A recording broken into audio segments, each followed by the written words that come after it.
Hey guys, welcome back to the Friday vlog where we discuss activity that goes on here with the BuzWeaver channel, current events, headlines that are in the news, technology, social media, and items of interest that come up during the week worth mentioning to you guys so that we can have a little bit of a discussion.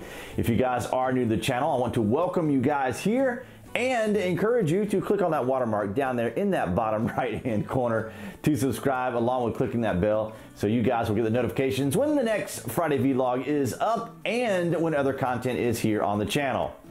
On Sunday, October the 28th, Gab members received emails from Andrew Torba, the CEO and founder of Gab, former Silicon Valley pioneer, letting us know that the site was being targeted by payment processors as well as the host of his site, and that the site would be coming down.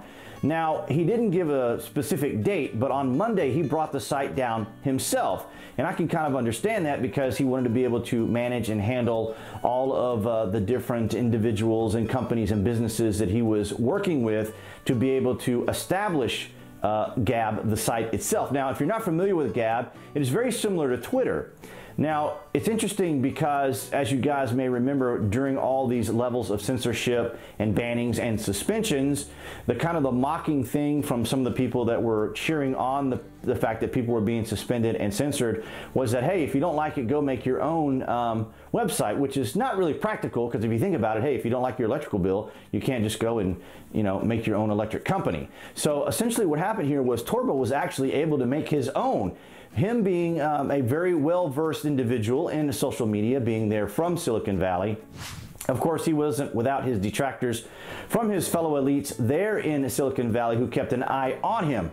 Now, the reason I phrase it that way was because about this time last year, there was a disruptive member on Gab, and people know that there are disruptive members on Twitter, disruptive members on Facebook, and the social media platforms handle these particular individuals. But for some reason, Google, Apple, and Google and Apple took kind of exception to this, and Torba was basically saying, look, I'm handling it, I'm dealing with this particular individual.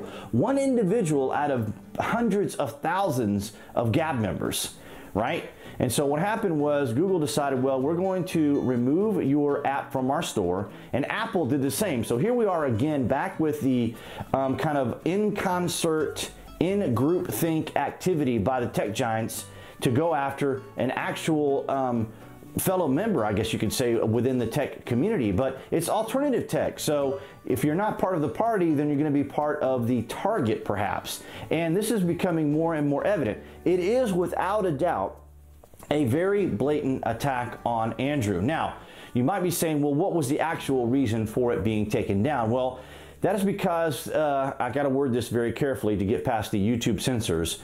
The individual that was in Pennsylvania that engaged in some illegal activity at a synagogue was on Gab. Now, it's important to keep in mind here, two things to keep in mind here. One, the media knew that that individual had posted on Gab, and he was more of an antagonist, he was more of an instigator towards Trump supporters, because Gab was designed to be a free speech platform where conservatives, independents, Green Party, populists, and even people on the left and Democrats could come and speak freely, unmonitored and unrestricted, like we see with some of the tech giants. So what happened was this individual had made some posts, some derogatory posts, and of course he did what he did. But more specifically, the media is completely ignoring the fact that some of his posts intentionally indicated that, one, he didn't vote for Trump, and he didn't like Trump, couldn't stand Trump. So everyone is focusing on the aspects of it that are negative, as in why he did it, of course, getting past the censors here on YouTube. So the idea here is that now he's been taken down. He did bring it down himself.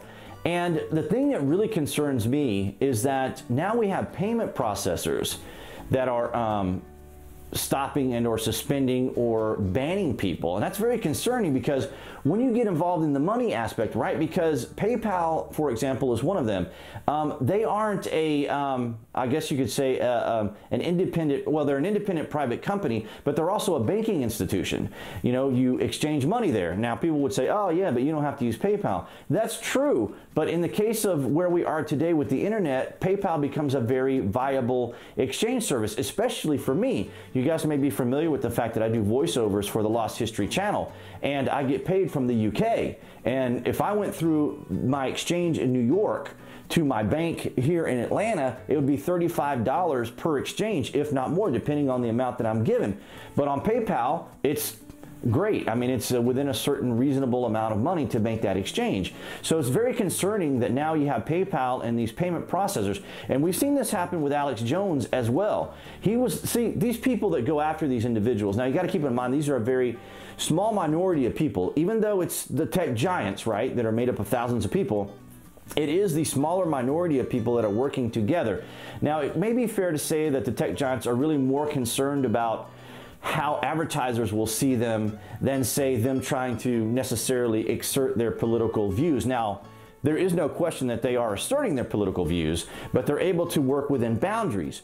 So they have to be very careful how they frame all this. In other words, they have to try to show fairness with their bannings and their suspensions and everything else, which they have done. Because as a matter of fact, some of the bigger voices, or not the bigger voices, but some of the more notable bloggers, vloggers, channels, and others that were cheering on Alex Jones' removal from the internet, well, from mainstream internet anyway, they have now been banned off Facebook. You remember we talked about the several hundred people that were banned on Facebook? Well, that included some of the people that were going after, cheering on, and we're very glad that Alex Jones had been booted from the internet. So those individuals are now facing it. Like Alex said, you know, first they come for me, then they're going to come for you. So we don't know right now how Andrew is going to handle this, but I would like to see him be able to manage something else. Now, he's a very clever, very savvy guy out of Silicon Valley, so we'll just have to wait and see what's going to happen. Now, my activity on Gab was as much as it is here on YouTube. I didn't have as many followers, of course, but nonetheless, and not all of you guys that follow me here on YouTube or other platforms probably participated in Gab. But nonetheless, it was a very nice platform. I enjoyed being there. Of course, it was another outlet for me to be able to share my content. But nonetheless, we're going to keep an eye on Gab, but I did want to share this story with you guys. So the biggest headline here in the States came out on Tuesday when President Trump said that he was going to sign an executive order changing birthright citizenship. Now, if you aren't familiar with birthright citizenship, it is part of the 14th Amendment. Now, I don't have the 14th Amendment right here to read for you, so I'm going to paraphrase it in that it states that individuals that are born in the United States, who are born in the United States, by default become U.S. citizens. However, also phrasing, not the exact wording, is within the 14th Amendment, there is a phrase, or there is wording in there that says, subject to the jurisdiction. And I think this is kind of where some of the legal wrangling happens. Now, it's very typical for there to be legal wrangling, especially when something is being done like this with the president. But it is very concerning that whether it's a president that you agree with or not, the fact that a president would be able to change the Constitution is a little concerning. So when he came out and said, hey, I'm going to make this change, yeah, this was during an HBO interview, I believe it was, where he says that I've consulted my legal team and the administration and all the individuals necessary, all the authorities, and they're telling me that I'd be able to do it. Now, Trump has a tendency to kind of speak in very large pictures, and so when you have to break it all down, you kind of have to say, okay, within this certain limitation, because anytime you want to change the amendment, or when an amendment is changed within our Constitution, it requires 2/3 vote. Not just from Congress. It requires 2/3 vote from the lower house, and it requires 2/3 vote from the Senate. So changing an amendment is not a very easy task. It does happen because in 2008, Heller versus DC, we saw the wording within the Second Amendment change to individual right. Now, you may be wondering, well, what do you mean by all that? Well, when someone goes and looks up the Second Amendment, they're going to see militia instead of individual, for example. I'm just, again, paraphrasing the whole of the Second Amendment. So this is why you see when gun control activists and others say, oh, man, it's designed for the militia. No, that is left in there. Anytime, the amendments never have anything removed from them. Things are added to it. They're amended. Okay, it's a legal document, so it is amended, and the original law is always left in there. It's just that people don't read down through it to see where the changes happen. Now, the last time that I can see, based upon the research that I've done, the last time that this was actually challenged was in 1889 by a Chinese born person here in the United States. His parents were immigrants from China, and he was born here in the United States, and that was the last time where it was actually challenged in court. And he won, by the way. He won his citizenship, or was granted his citizenship as an American, 1889. The last time that I saw it addressed by a Supreme Court justice was in 1982, but there wasn't any really ratifications or any changes to it. So this is very interesting, that this is being challenged right now, and I'm kind of half thinking that it's a little bit of a veiled message to China, because for several years the Chinese have been doing what's called birth tourism. And that is where these women will get their tourist visas, come to the United States, have their child specifically, so that this child will have American citizenship. Now, I can't say that it's exclusively targeted towards the Chinese or targeted towards our lovely friends down there from Mexico or Canada or the UK or Europe or even the Middle East also. Individuals do come over here on tourist visas to have children in the United States. Within that clause that I mentioned to you, subject to the jurisdiction, of course, that's a paraphrasing that is within the 14th Amendment, but it essentially is supposed to be for, like, when diplomats are here in the United States, they have diplomatic immunity. So if they have children, then that would be an exception where, okay, they have diplomatic immunity, so they're not technically on U.S. soil, as it were, my phrasing. So they're not, like, considered a citizen if they give birth to a child. The other really goes way back, also goes back to slavery, and also goes back to when, if for some reason the United States was at war with someone, and the people fighting against the United States would have a child here in the United States, they would not be eligible for citizenship. So it's really kind of an interesting and curious thing when you sit there and kind of study it, which most people don't typically study the Constitution, but it's going to be interesting to see how the president is going to work through all this legal wrangling. But again, it's very dangerous to think that a president would be able to sign an executive order to change the Constitution. But interestingly enough, the very person who has the authority to do bans, like the travel ban that was challenged by the Ninth Circuit Court, we'll get to the Ninth Circuit Court here in a second, is the President of the United States. He is able to be the one who can shut down borders. He's the one who can stop. He can stop immigration altogether to an extent. He can stop people coming in for the country. Of course, he's got to give a sufficient reason. But here's the thing.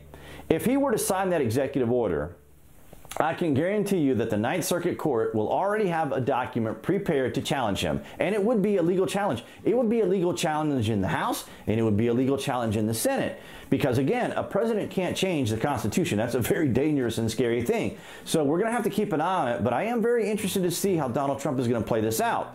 Whether this was just kind of a midterm thing, a veiled message to the Chinese, a deterrent to the immigrants that are trying to come to the United States, we're certainly going to keep an eye on it.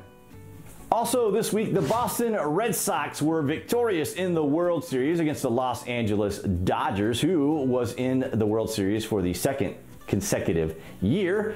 They did lose last year to the Houston Astros, but nonetheless, going back-to-back is quite impressive, and it kind of reminds me of the 90s when the Atlanta Braves, our Atlanta Braves here, were going back-to-back in the World Series as well. Now, the Braves only won one of the World Series games, and that was against the Cleveland Indians, but nonetheless, congratulations to the Boston Red Sox and to the LA Dodgers for going back-to-back years there in the World Series. And nonetheless, I would like to say to the Los Angeles Dodger fans not to get too upset, because currently the Los Angeles Rams NFL football team is the only team in the NFL that's undefeated this year. So you guys have a lot to look forward to, but congratulations to the Boston Red Sox. All right, guys, so that's going to wrap it up for the Friday vlog. Thank you so much for your continued participation, your shares, your likes, and comments. And I would like to encourage you guys, if you aren't already following me on other social media, I would strongly encourage you to do so. I am on Twitter and Instagram under BuzWeaver, which I believe most of you guys probably do have either a Twitter or an Instagram account. And you can find me there under BuzWeaver. So guys, go ahead and click on that watermark or channel mark, I should say, that you see appearing there right there on the screen to subscribe, and then click that bell if you want to know when the next Friday vlog is uploaded, along with additional content here on the channel. And I will see you guys next Friday.